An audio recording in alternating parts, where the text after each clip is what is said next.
Dan kami adalah saksi dari segalanya itu, kami dan Roh Kudus. Bulan ini didedikasikan oleh gereja kepada Santa Perawan Maria.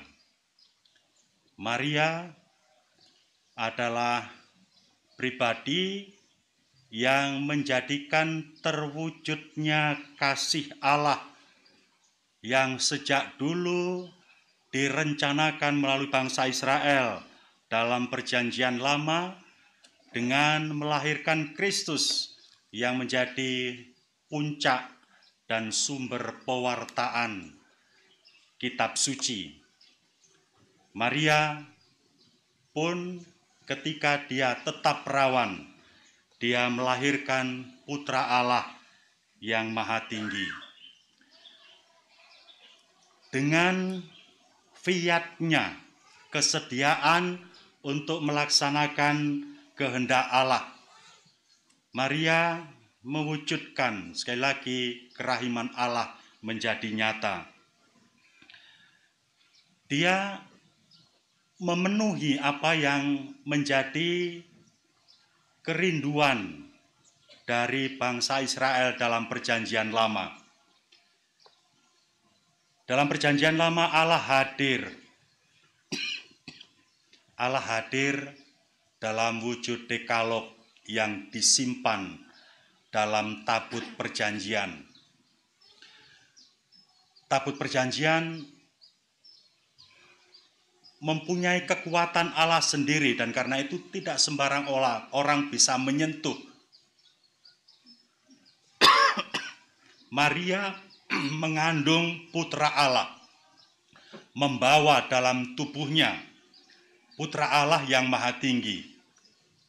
Maria kudus, dan dengan demikian tak seorang pun, tak sembarang orang boleh menyentuh pun Yosef yang diberikan Allah sebagai kepala keluarga Nazaret. Saya berani merenungkan bahwa Yosef yang mempunyai iman peralihan antara iman Perjanjian Lama yang sungguh meyakini kekuatan Allah yang tersimpan dalam tabut perjanjian, sedemikian sehingga jangankan menyentuh, orang yang melihat tabut perjanjian pun harus menutupi wajahnya karena melihat Allah, dan melihat Allah berarti mati. Iman seperti itu dimiliki oleh Yosef sebagai orang saleh Perjanjian Lama. Sekarang dipertemukan dengan Maria yang mengandung Yesus yang menjadi kerinduan Perjanjian Lama. Yesus mempunyai kekuatan yang setara, yang sebanding dengan Allah karena dia adalah Putra Allah sendiri yang sejak semula bersama dengan Allah. Dan ketika lahir ke dunia, kitab Ibrani mengatakan seluruh kepenuhan Allah tinggal dalam diri Yesus. Dengan itu maka dia ilahi, setara sebanding, semartabat dengan Allah, menyentuh yang menyimpan, yang kudus berarti mati. Yosef kendati pun mengambil Maria sebagai istrinya. Saya menyadari, saya merenungkan, saya meyakini dia tidak menyentuh, dan karena itu Maria tetap perawan. Maria memenuhi segala kerinduan dari Perjanjian Lama dan sampai mewujudkan apa yang terjadi pada Perjanjian Baru pada Yesus, Putra Allah yang dilahirkan. Dengan demikian Maria adalah hamba Allah yang setia, yang menjadi predikat Kristus sendiri sebagai saksi Allah yang setia.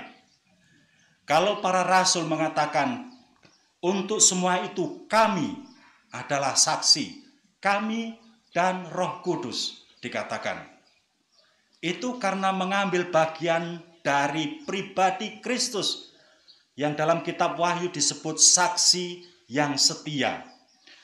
Saksi yang setia mengatakan yang sebenarnya, berbeda dengan saksi palsu, berbeda dengan saksi bisu.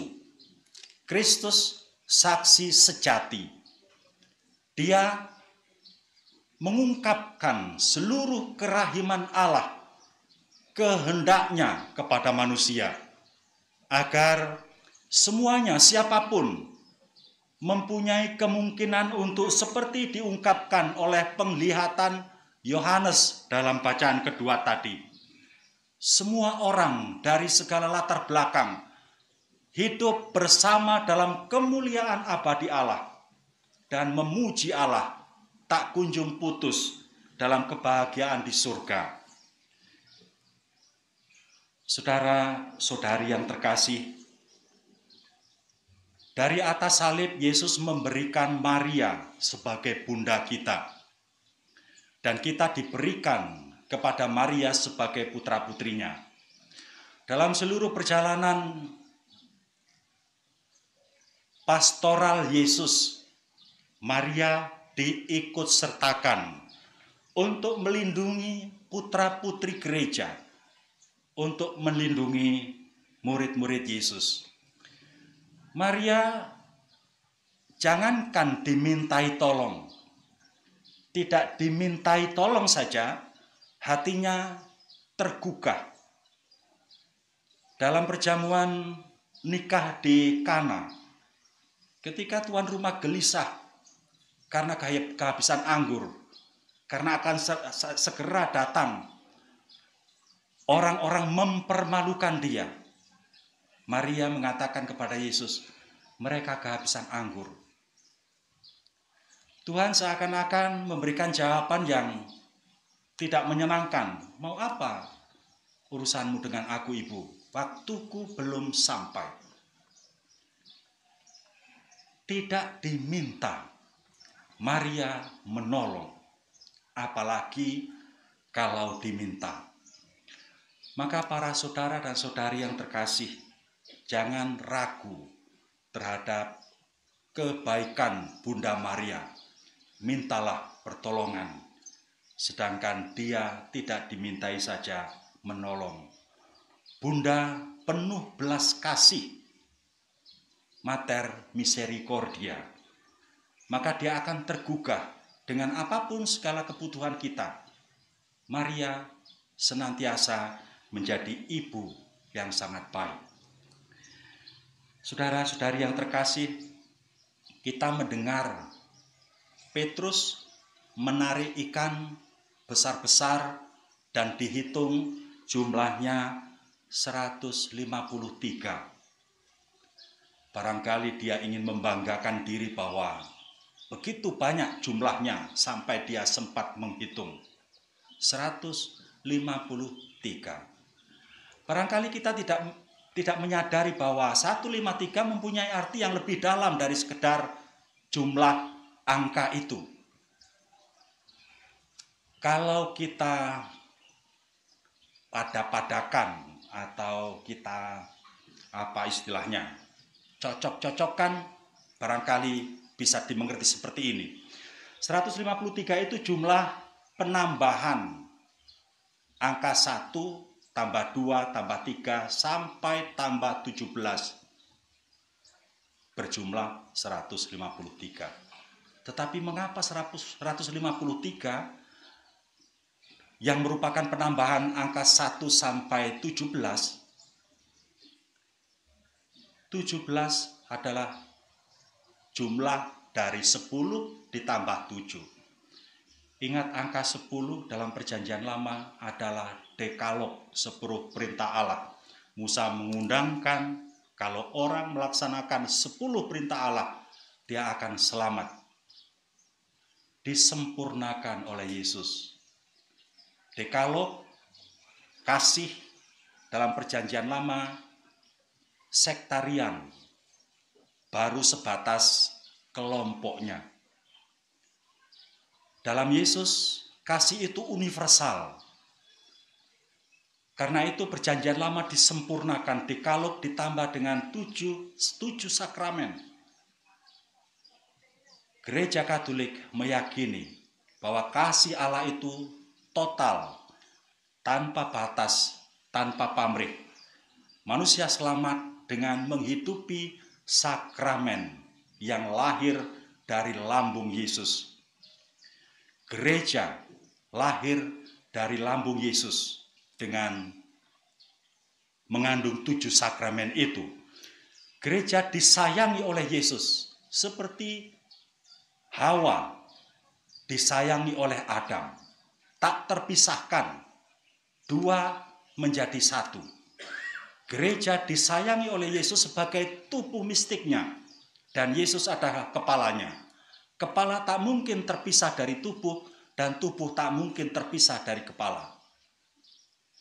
Penebusan kita di dalam gereja oleh Yesus Kristus yang dimungkinkan karena Santa Perawan Maria bersedia menanggung pekerjaan itu, tugas itu, beban itu, menjadi 100% pasti. Gereja tak mungkin terpisah dari Kristus karena Kristus adalah kepalanya. Kristus tak mungkin terpisah dari gereja karena gereja adalah tubuh mistiknya. Kita adalah putra-putri gereja, putra-putri Maria, kalau kita berani menjadi saksi. Seperti para rasul. Saksi akan Kristus, saksi akan keibuan Maria dengan hidup benar, adil, dan jujur.